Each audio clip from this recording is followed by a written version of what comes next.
Are prices on new in-box pinball machines too high? Well, of course they are, right? They've got to be. But they're not. Not at all. This is Coast to Coast Pinball, episode 48. Let's go.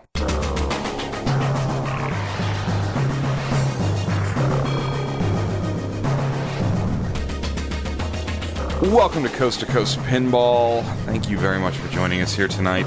It is episode 48. My name is Nate Shivers. This is a podcast, a commentary man. I'm a man out of quarters. That's me. Out of quarters, no quarters. It is December 2nd, 2013. It's December. This year flew by. I mean, geez, a lot went on. So, what's going on with you? I hope you're playing pinball. I know that the holidays can be a tough time because you have a lot of family commitments. Some of us work in industries where this is a really busy time. But take some time, play some pinball, go out on location, skip going to the movies once this month, and just go play pinball on location. I'm planning on doing quite a bit of that. I'm playing at home a lot with this new Bride of Pinbot machine that I have here. This new, to me, old to the world Bride of Pinbot. I like it. I like the game a lot. I find it enjoyable, if not a little bit repetitive, and I find myself still contemplating that Bride of Pinbot 2.0 upgrade kit that we talked a little bit about back in episode 47. Makes me really wonder, because I do like the shots. I like the layout. There's potential for some good stuff. We'll see. We're going to talk about more on that in the future. And I'm also half tempted to put Judge Dredd and Bride of Pinbot together and trade for something else that I really, really want. We'll see. That's kind of what's going on here. I'm enjoying having it. That's for sure. So, in the open, I asked the question, and I asked it for a reason. Are pinball machines, we're talking about brand new at retail pinball machines, too expensive? This is prompted by something I was reading on the Pinside Pinball forums. Forum static. So, for this piece of forum static, I'm digging sort of deep into a post on something kind of unrelated, but totally related all in one fell swoop. The post that I'm kind of referencing here is titled Star Trek Limited Edition on eBay with no reserve. And this was 3 weeks ago. Somebody brought to everyone's attention on Pinside that there was a Star Trek Limited Edition up on an eBay auction with no minimum price, no reserve. It was just going to go for whatever the bids got to, which is pretty unusual for a new game.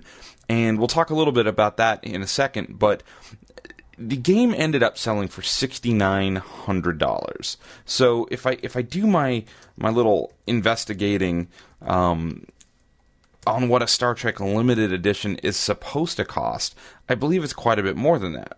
I think that the limited editions were more like $8,200 or $8,000 or something like that. So this game sold for under $7,000. And let me look real quick. It had $300 shipping. So this is shipped for $7,200. So about $1,000 off the retail price. And some people jumped into that thread and said, Ed, that's a sweet deal, pretty good. And then other people said, that's still not good enough. It's overpriced. It's too much. Best price they'd seen, et cetera, et cetera. And I don't know if this was a authorized Stern dealer. I believe it was who sold the game. I don't know how Stern feels about that. We should talk about that in a second. But what I will say is it raises the question, because somebody actually says, would Metallica have sold for that little after the fact? But it raises the question, have we peaked out a little bit on what a limited edition pinball machine from Stern is going to sell for right now? And I say to you, it doesn't matter what that one sold for. It doesn't matter what one individual game of one theme sold for on eBay that one time. What matters is Stern selling enough of these games through their distributor network, and are the distributors selling enough of these games to warrant the price, or warrant the amount of limited editions they're going to build? Because remember, they built over 700 of them this go-around, instead of a smaller number like 500, or a smaller number like 300, or something really limited. So it's an interesting point, and what really drew me into this, and I'd followed this thread, and it sort of died off, and then I'll read you the reply that sort of sparked me to A, reply to the thread, and B, lead off episode 48 with this conversation.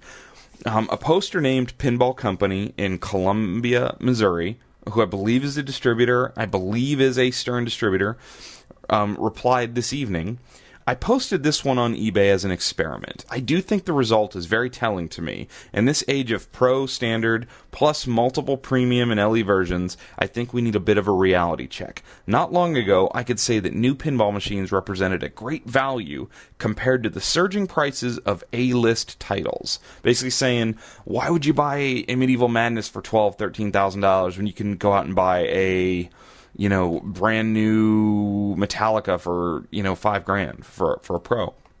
That's what he's saying. Good point. I think Stern Pros represent great value, but $8,000 is definitely pushing it, saying that the limited editions are definitely pushing it.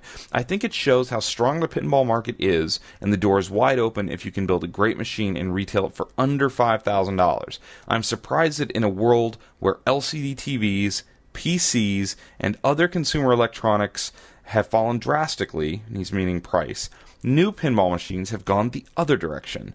Is a change on the way? Will we ever see a quality machine under for $39.95 or less?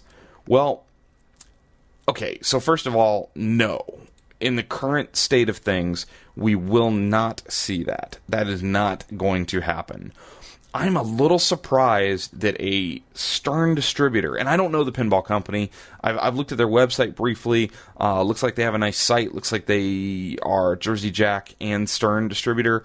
Currently they have a Star Trek Enterprise Limited Edition machine on their website for $9,000, $89.95, which I don't know what that means, that they sold one on eBay for, a little over $7 shipped, and they got one for $89.95. But I think he's, and I don't know who he is, but I'm just going off a post because that's what I do. I talk about it as a commentary. No offense to these guys, but he seems a little jaded on this, and he's like upset that the price on these limited editions has gotten up so high. But I think the point being missed is there is still value. You can still get a Pro model in that $5,000 price range for every release so far from Stern lately. The limited edition is just that. It's a collector's piece. It's for a pinball or a junkie of the theme. When you're dealing with Star Trek, I'm sure Stern's thought was, let's not get caught with the Metallica situation where we have all these hardcore Metallica fans who want to buy the machine, and it kind of pulls the reins in too tight on the pinball fans that want to buy what's an exciting machine in the limited edition. So they upped the amount of limited editions to 755. I at this point, I honestly don't even remember. So, is it too much? Well, I mean, yeah, it is too much. I think $8,000 or $9,000, as he's got it on his site for, that's too much. I agree completely.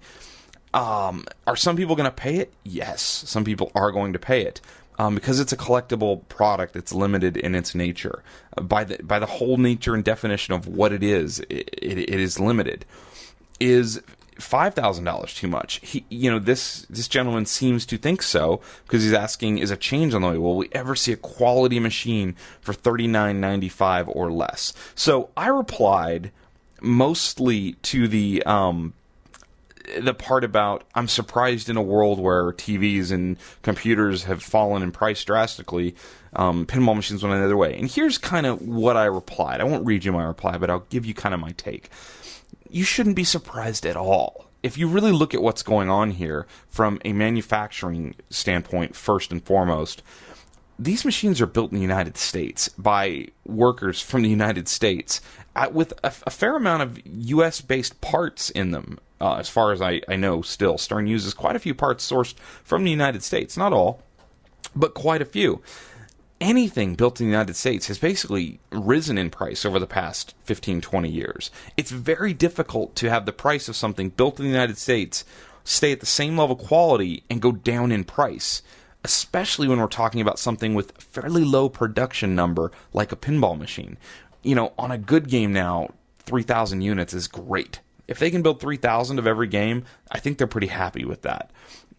It's not like we're building 70,000 Ford Mustangs or something like that, where you can cost average parts across a ton of sales and you can do other things. And remember, things like cars and that are very low profit percentage-wise, and a lot of the money made on automobiles is made on the financing aspect of it. So if you just think about what you're talking about, televisions have dropped drastically. Well, they build millions of televisions every year in far, far away factories with wages, pennies per hour, cents per hour, a couple dollars a day to work in a factory in China to build a television.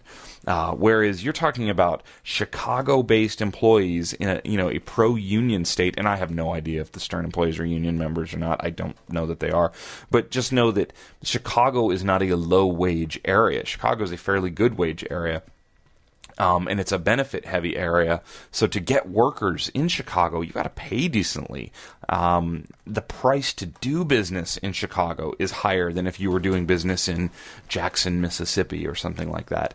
The cost of just running a business in 2013, your electric bill is probably skyrocketed over the past 15 years. Your insurance premiums have gone up. Just, insurance to run the company. A lot of things that Stern spends money on, their own employees, to hire great game designers, cost a lot of money. Those costs every year are going up. So how are you going to get the cost of the machine to go down? Well, you could just make less money on the machines, which I don't believe Stern is making some sort of giant profit margin on the machines they build. I don't think anything really points to that happening.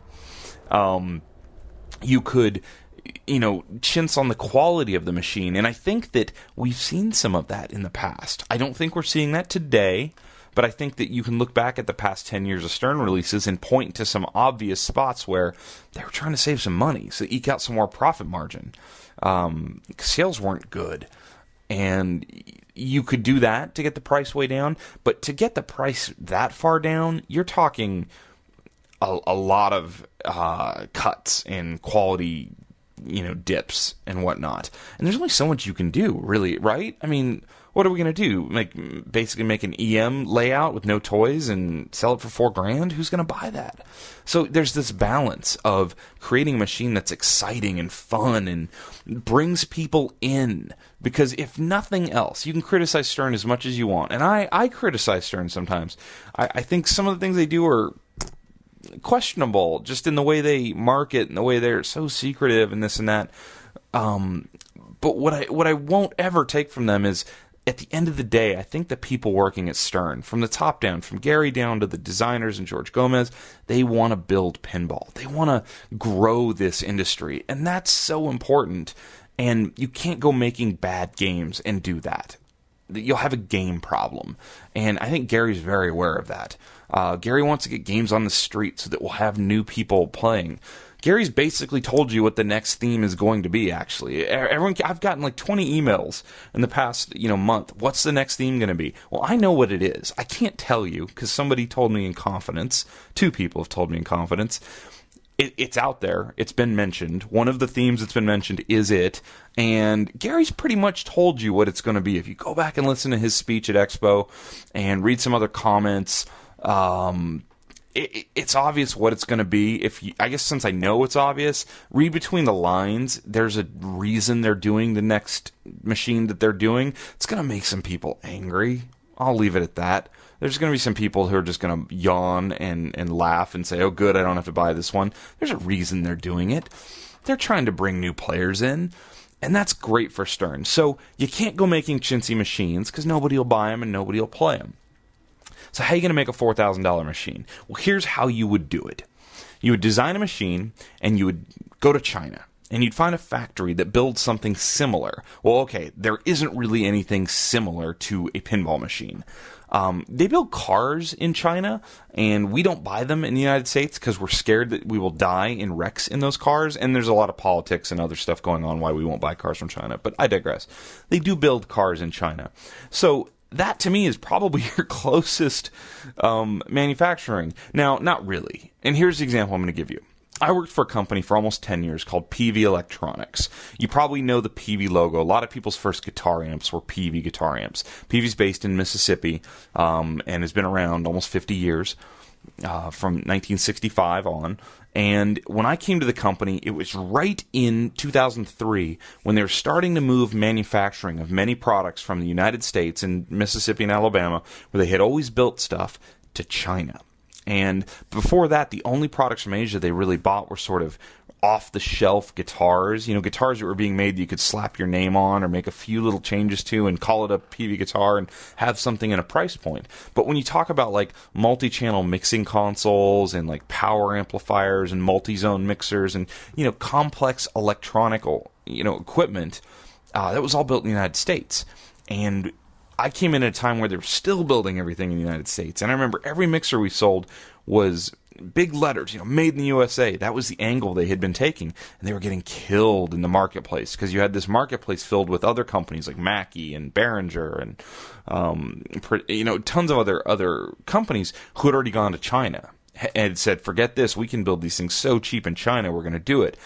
And PV was basically the last ones in both guitar amplifiers and sound mixers to build them in China, because Hartley PV had a lot of pride to build in the United States. He wanted to do that, and he didn't feel he could cut all those jobs, honestly, is the real story. So the problem was we lost a ton of market share because we were just way too expensive. Our 16-channel mixer was nearly twice the price of, say, the comparable Behringer 16-channel mixer. And the distance between feature set and price was getting worse and worse every month we didn't go to China.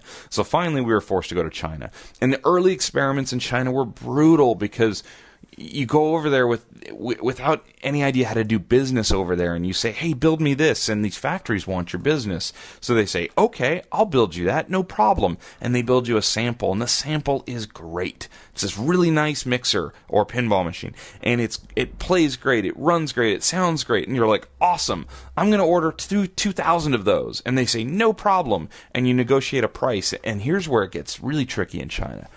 They'll say, well, okay, if we use your bill of materials, your parts to build this pinball machine or, mixer, here's the price per unit for you. If you let us swap out some parts to the parts that we can source, usually from a factory they have some interest in also, here's the final price. And the price is usually dramatically cheaper because they're going to use cheaper components. So a lot of companies say, yes, I'll take that cheaper price because it's more margin for the company. More margin to either have as profit, spend on advertising, marketing, hire more people, hire a new janitor, whatever you want to do with the money. Well, then they build your actual production units, and they put them on a boat. And 30 to 60 days later, you get them. And guess what? They're nothing like the samples that were sent to you. They're nothing like the samples that were sent to you. They sort of look the same. In fact, they might look exactly the same, but they don't feel the same. They don't sound the same. Some of them are broken right out of the box. It's a quality control nightmare. And that's the big fear I have if anyone were to try and do a production pinball machine in China, is that they would get over there, they would get a factory who would say, oh, yeah, totally, we'll build you those pinball machines. We'll build you your Ghostbusters pinball machine. We'll build you 1,000 of those, and they're going to cost you, $1,500 a piece, and then you can sell them to your distributors for $3,000 a piece. Make double your money, and then your distributors can sell them for $4,000, and they'll make $1,000 a piece. There's your $4,000 pinball machine. And those are just rough numbers I'm throwing out there. I have no idea. And then the quality's all bad. And now you're in a position, you're a United States company, you just got 1,000 pinball machines that are basically junk or need a ton of work to get right. And what are you going to do? You going to sue them? You going to go to China and sue them?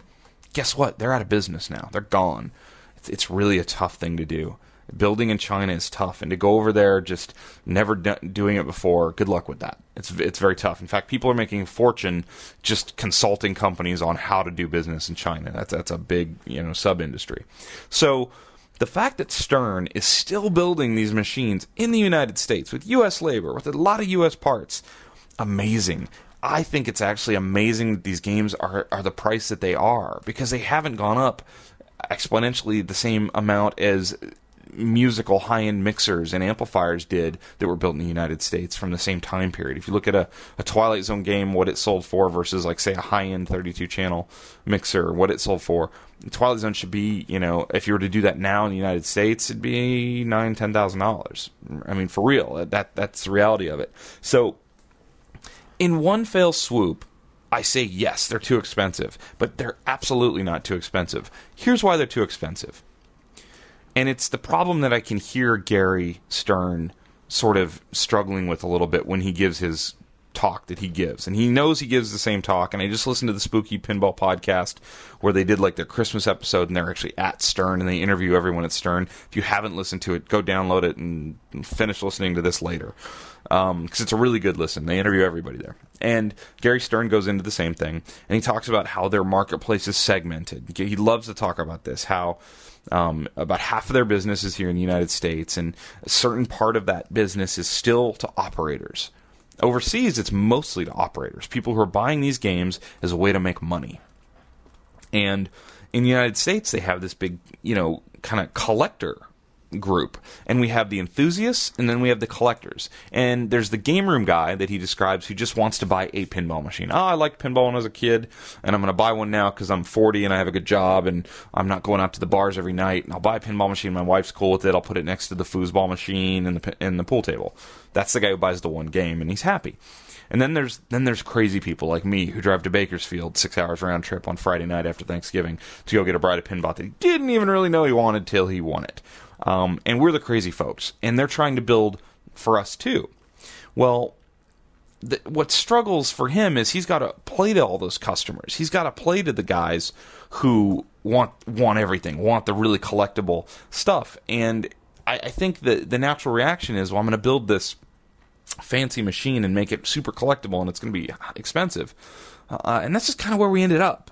And this resurgence in pinball has brought in some money into this industry, in this hobby. And there's collectors who have the money to say, I'm going to buy all the limited editions if they're really cool. I'll figure out if I'm keeping them later. And some guys are buying them on the idea of, I'll flip it and make $1,000 or $2,000, or maybe, or maybe they like it. So to build 500 or 700, limited editions for $8,000 or $9,000, I don't think that's crazy. I think that's probably about right. I would like to see the number close to 500, but I understand when you're doing Star Trek, it's, a wide-reaching theme that, you might want to overdo it.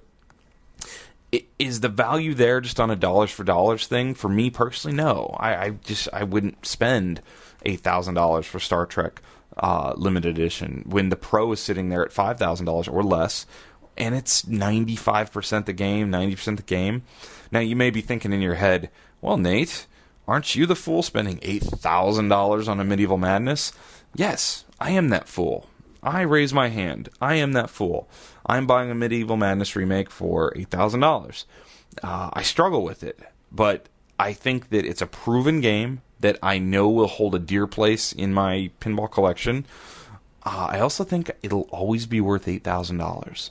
I do believe that. Maybe I'm completely wrong and these things will crash and go down, but it'll never be worth much less than $8,000.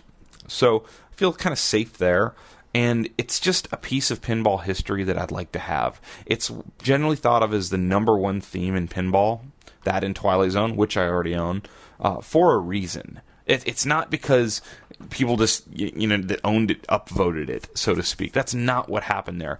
It's pretty freaking cool, and I believe that. And you may not, and that's fine. We have different opinions. I get it. CSI, I'm getting all this hate mail. CSI is a great game. What do you know? Yes. You're right. CSI is a great game, I'm sure. I shouldn't rip on CSI. I've not played it very much. But Medieval Madness is ranked number one for a reason. And part of that reason drives me to want to have it. I want to beat that game. I want to beat those kings. I want to rule that kingdom, and I'm going to. And if I get sick of it, I'll sell it.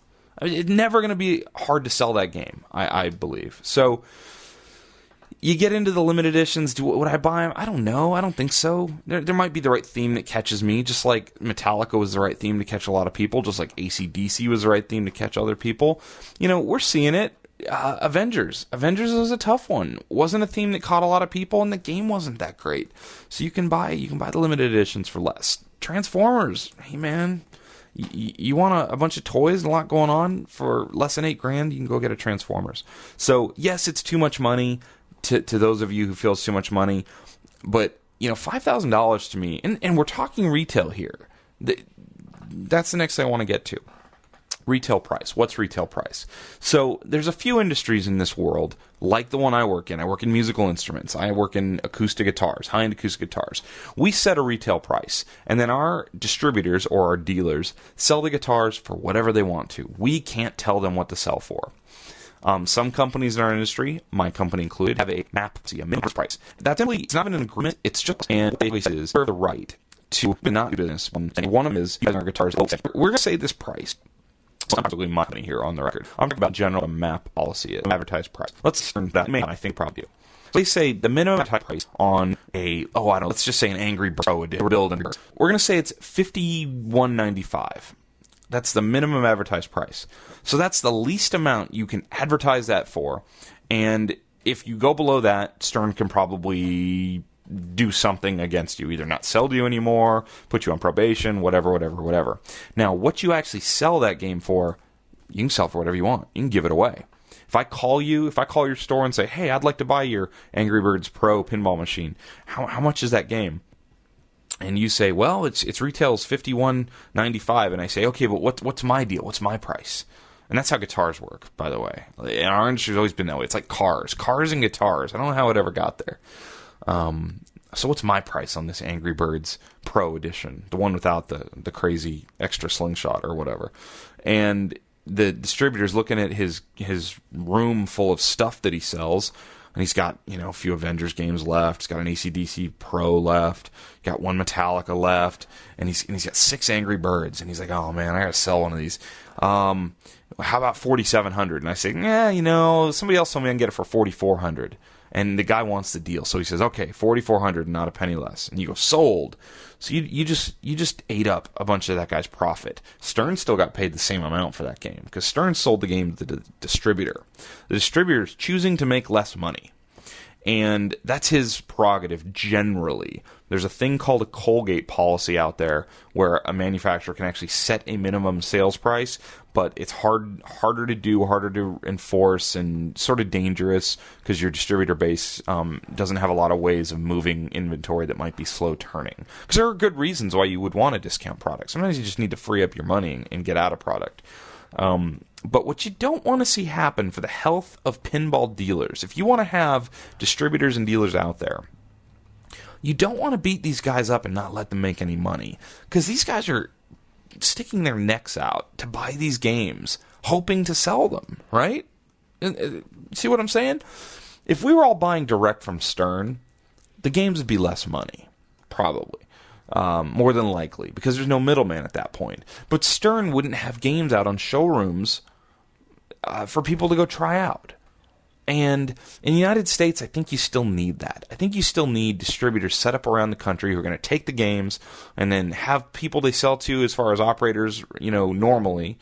And that's usually, good, solid business. And then hopefully build up the collector market and the casual market. So that's important. So they got to make money. And don't forget that when you're beating up somebody on the price of whatever, he's got to make some money.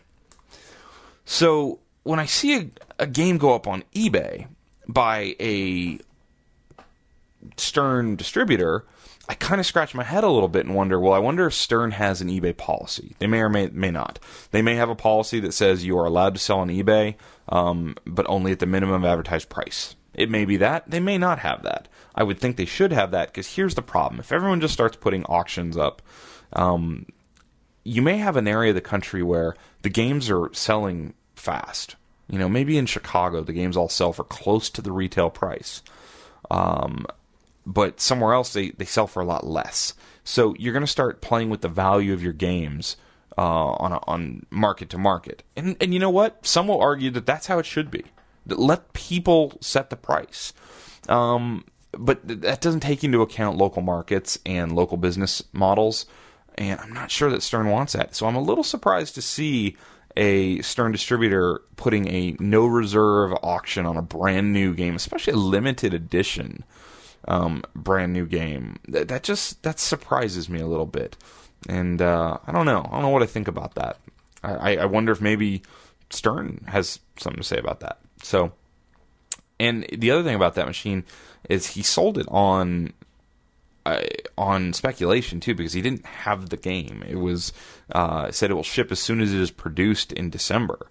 And I don't know. I don't know if I like that model. That I scratch my head a little bit on that one. So, but anyway, there's my big long winding rant on the price of games. If you want American-built games, which trust me, I think you do, you don't want games built for less than $5,000. You just don't, because when you add up what it takes to get these things done, for anybody to make any money to keep building games, that's kind of where they need to be. And I know that hurts for all of us who are, like, some of us might be new in the hobby, or some of us might be just really excited about the hobby, and we all want to play these new games. Now, I want every game in my house. I do. I want all of them. I don't know where I'll put them, but I want all of them. But I can't have them all because they're $5,000 or more, so I think they should be less money, and then I could have more of them. Well, that's just not the break. So what you need to do is, like I said in the beginning of the show, get out and play some pinball. And if you don't live anywhere near any pinball on location, I'm sorry. Move. That's all I got.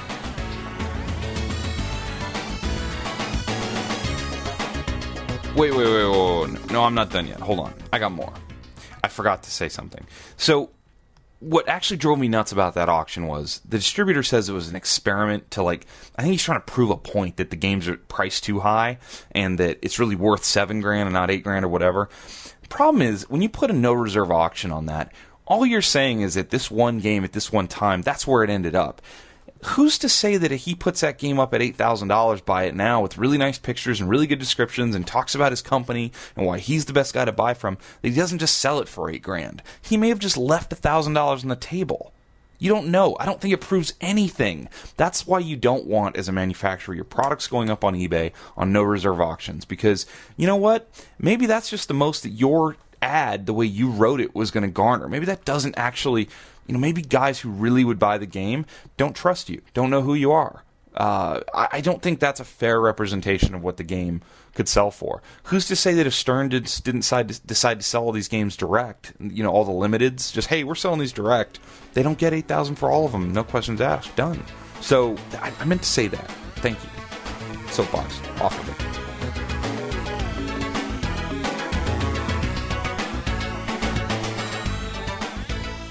So I finally got to watch episode 1 of Papa TV's Pinball Roadshow, which is it's going to be a monthly episode that Papa is putting together on their website and on YouTube. And it's pretty interesting. It's, the first episode is about 30 minutes long, and it sort of stars Mark Steinman, and I totally forget his title at Papa. I believe he is the head gobbledygook, grand poobah, director, president, something, kind of cool dude with a great beard at Papa. I think that's his exact title. Don't quote me. But anyway, so it starts out with Mark sort of sitting in Papa headquarters on a chair, and at first I was a little bummed because they weren't using a direct microphone for the audio, and the audio was being caught in the big wide open room, so it sort of didn't sound great coming through my laptop, and I had to really crank it up. But it actually worked out okay throughout the whole episode. And the idea is they're going on the road and they're traveling and they're doing stories on pinball, whether it be collectors or games or events and stuff like that. It's really great. It's a great idea. It's an idea I've had myself and may do it sometime. Coast to Coast Pinball may have a show, a TV-esque or video, online show at some point with lots of Teresa. Trust me, better than me. But it's really a great way they're doing it. And episode 1 centers around Mark visiting with a gentleman named Basil LeBlanc in Colorado in his home arcade. And this guy's got a really cool, interesting collection, including a rethemed Evel Knievel game into a Led Zeppelin theme, which is pretty awesome, which really struck a chord at the right time because, like I had mentioned about Spooky Pinball's podcast, when they talked to, oh boy, I don't remember which designer said he wanted a Led Zeppelin pinball machine. I believe it was John Borg. Yeah, it had to have been John Borg. They asked John Borg, Charlie and KT asked John Borg, what's your ultimate? And John said Led Zeppelin. So, and he said he actually started to work on Led Zeppelin at one point, but I guess licensing from that band is tough. The way they do things. So, but anyway, so that was kind of cool seeing Basil LeBlanc's private collection. Some really rare stuff. The Gottlieb Spirit game, just beautiful. I'd never even seen one of those. So that was neat. They did a little cutscene about the building of the Papa TV studio at Papa headquarters. They tour California Extreme with Bone Kearns and talk about the setup there and how many games are there and that kind of give that a little segment, so to speak. They had a segment called Tech Tips with Doug, and Doug talks about leveling your game. He shows you how to properly level a game, talks a little bit about 2 different types of levelers for your pinball machine legs. There's actually really great points about a few things, including the jam nut, and how almost every time I buy a game, the nut is on the wrong side. And I'm actually looking at my games right now, and I got Twilight Zone has been fixed, but the other 2, my Judge Dredd and Bride of Pinbot, the nut is inside the leg part on the bolt, and it shouldn't be. It should actually be underneath the leg and between the foot or the leveler and the leg. That's the proper spot for it. The pressure of the machine will hold that in place, and it makes it more easily leveled. So they go through that, and that was a great point. I like that a lot. So they're planning on Season 1 being 5 monthly episodes starting now, November on, and then Season 2 is scheduled for 7 monthly episodes starting in September of 2014. So they've sort of got a long-term vision on it. And it's going to be great because they're going to be traveling to different events, doing scenes from there, and Papa TV is doing all this awesome live streaming of tournaments and sanctioned events around the country. They just did the Southern Pinball Expo Festival, whatever. I have an email on that we're going to get to in a second. So they were there for that. Some of that's on their website. Really neat. I liked it. It's pretty fast-paced. It's an easy watch. I think it's 29 and a half minutes, something like that. We should be very thankful to have people who are so into the hobby like that, and support that. Go watch it. Leave them a comment. Tell them that you appreciated it, because trust me, as from someone who puts a lot of hours into producing something just for the love of this game, there's nothing better than getting a nice email or a comment on the site just saying, hey, I watched this and appreciated it. That will make them feel good. So do that. Check out papa.org and check out Papa TV. Just Google Papa TV Pinball Roadshow. It's on their website, so that's happening now. So check that out.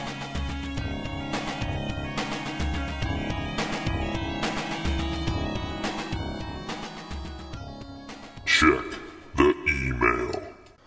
Oh, I've got to get to some of these emails. I feel really bad, guys, because I get now more emails than I ever expected to get, so I cannot get to all of them on the show. I think I said that early on in some episodes that I'd read them all. I just can't. I do read them all, and I will reply to all of them, but I can't get them all onto the podcast.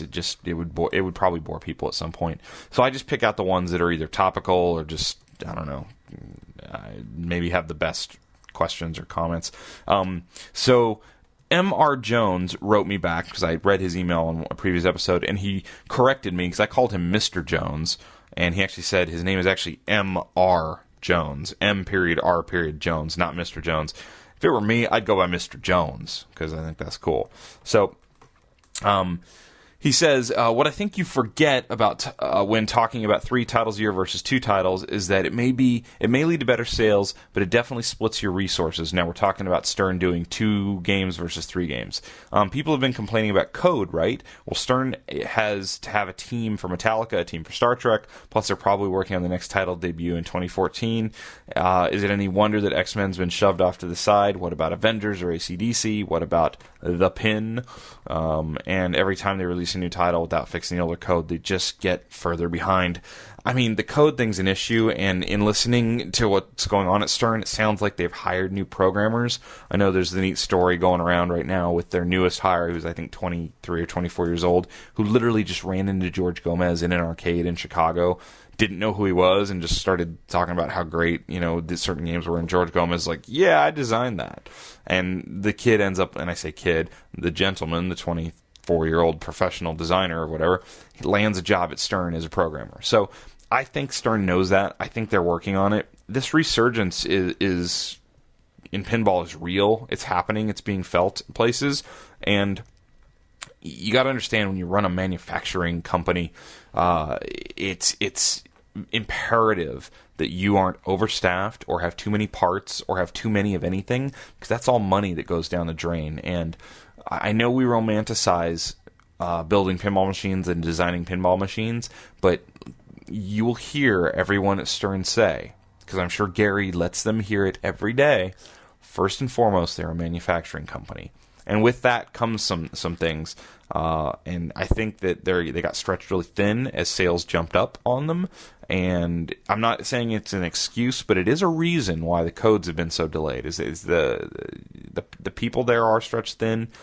I think it's bad. I think it's really bad, especially for that home collector market. We talked on another episode about the oath going around saying we won't buy new in-box games till they fix these, and they got to get on it. They will, and I think they will. But I think that's what happened, is that they were unexpectedly busier than they thought they would be. And so, yeah, I agree. But that being said, you're looking out at a production floor with a couple hundred people working there, that they need to keep building games. And I know it sounds cold and harsh, but I'm sure Stern Pinball would rather build 3 games a year and keep all those people employed and keep those numbers up, and have some of those games hang incomplete for a year and a half, than build 2 fully fleshed out games and have to cut people to part-time. I think that is what's at play there. And I know that's not fun and awesome and the cool thing, but that's probably the reality. So, and then actually, M.R. Jones lists that eBay auction that we were just talking about. So he's all over it.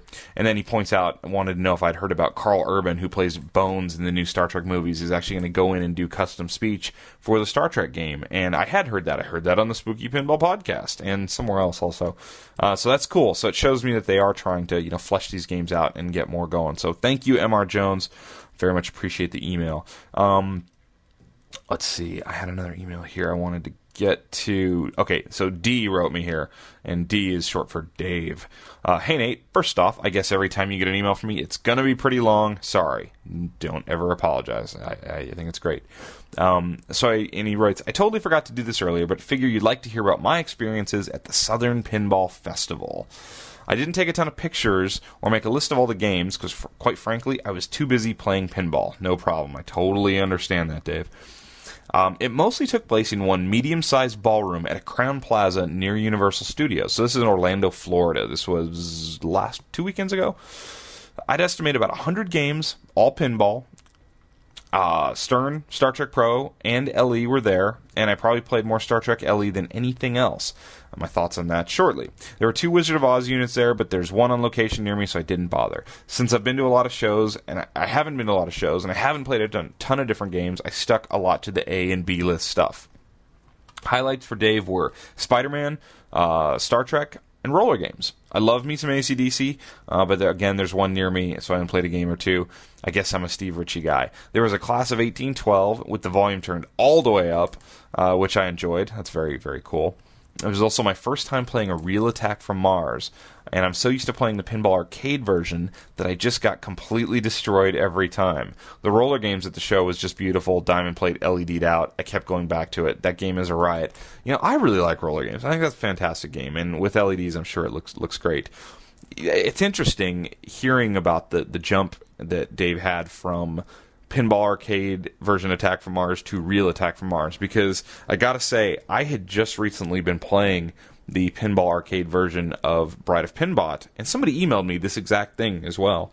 And the ramps on the Pinball Arcade version are so much easier to hit than they are in real life on a real machine with real balls and real posts to bounce the ball right back at the flippers. Dave continues and says, there was a Papa Circuit tournament. I didn't qualify, but I also didn't play a lot of entries. I got talking to a few of those guys and ended up doing an interview for their web series. Look for me in Papa Roadshow Episode 2. Mark Steinman is a cool guy. I really enjoyed talking to him. So see, we're tying this all comes full circle. Dave's going to be in Episode 2. I got about a dozen games in on Star Trek, mostly the LE, and totally fell in love with it. The shots aren't too difficult, although looping the warp ramp definitely is. I agree. The modes make sense. I like the he says spare playfield art. I think he means sparse playfield art. The Vengeance is badass. The laser starfield projector is interesting. It sort of hits the left flipper, which I'm not a huge fan of. I wish that it was a bit more centered, or that there were two, so the effect would be more symmetrical. It's not on most of the time, though, so it's a bit of a reward when you get to certain multi-balls. I think I turned it on when I got to Kobayashi Maru. Dare I say, I might like this better than AC/DC. Cool. Then he gave me a list of games, just kind of a brief list of some interesting stuff he saw.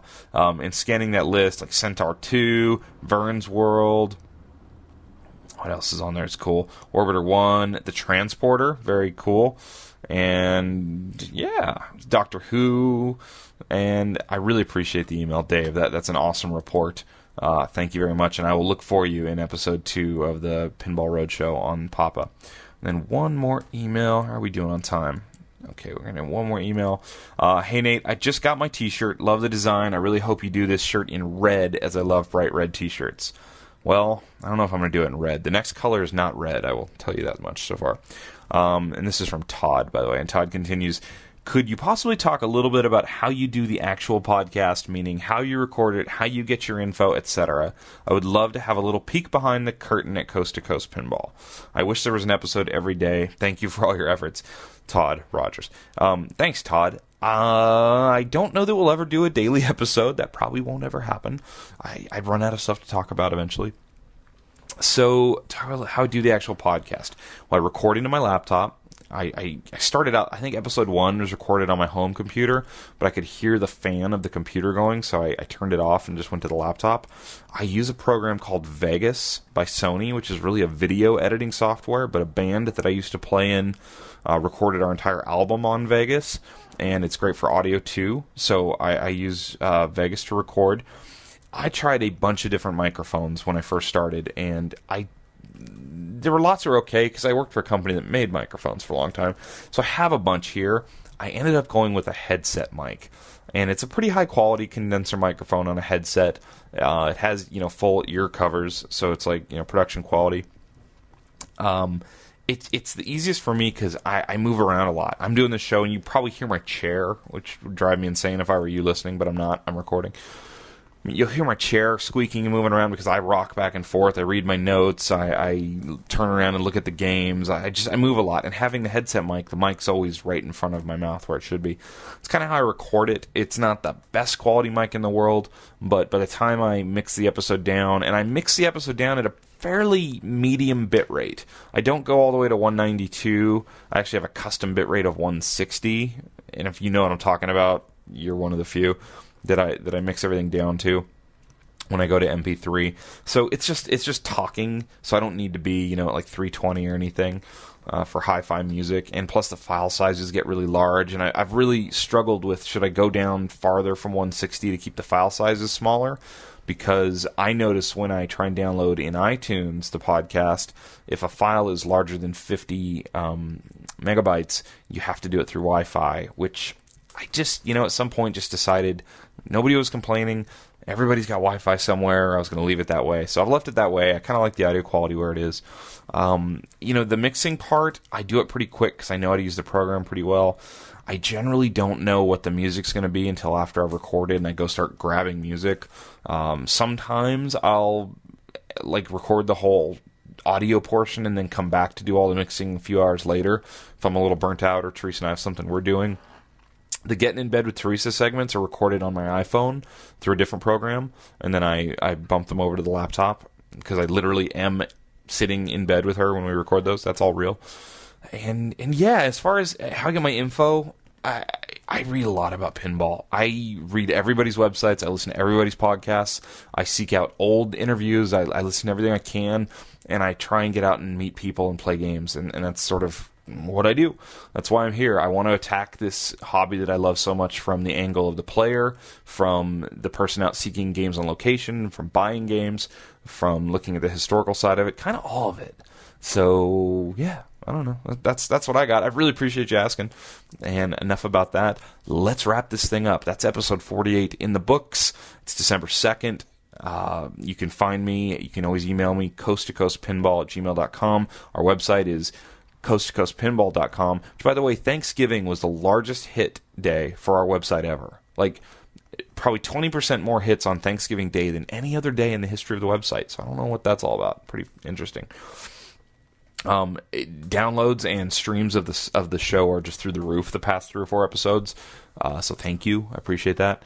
And t-shirt sales, I can actually tell you, as of tonight, Joel ordered my last XXL. I'm sold out of larges, extra larges, and XXLs in the Heather Green Military Coast to Coast Pinball shirts.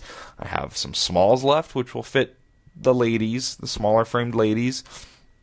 I have a couple mediums left, which is just like a medium shirt. A lot of guys wear mediums. Some girls will wear the mediums too. And that's all I have in the Heather Greens. And once those are gone, they're gone forever. The next batch will be here soon, maybe week, 10 days. They're a different color. And we'll wait till I get those to show those off. And those will be $18 as well in the continental United States. Thank you guys very much for the support. I will talk to you all soon. Take care.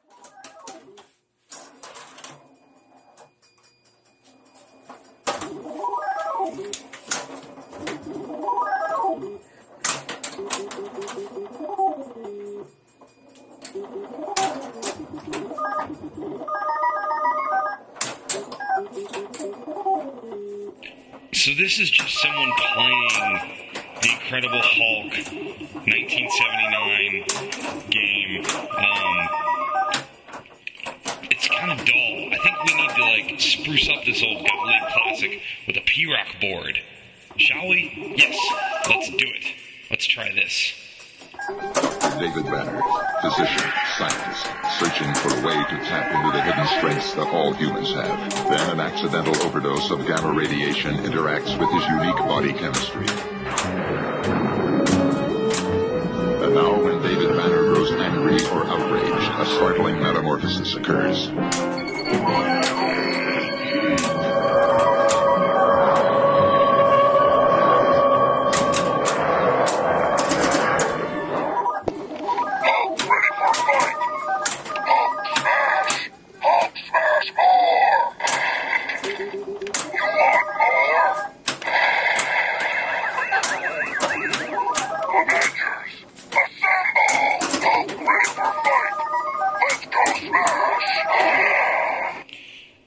Yes, clearly, much improved.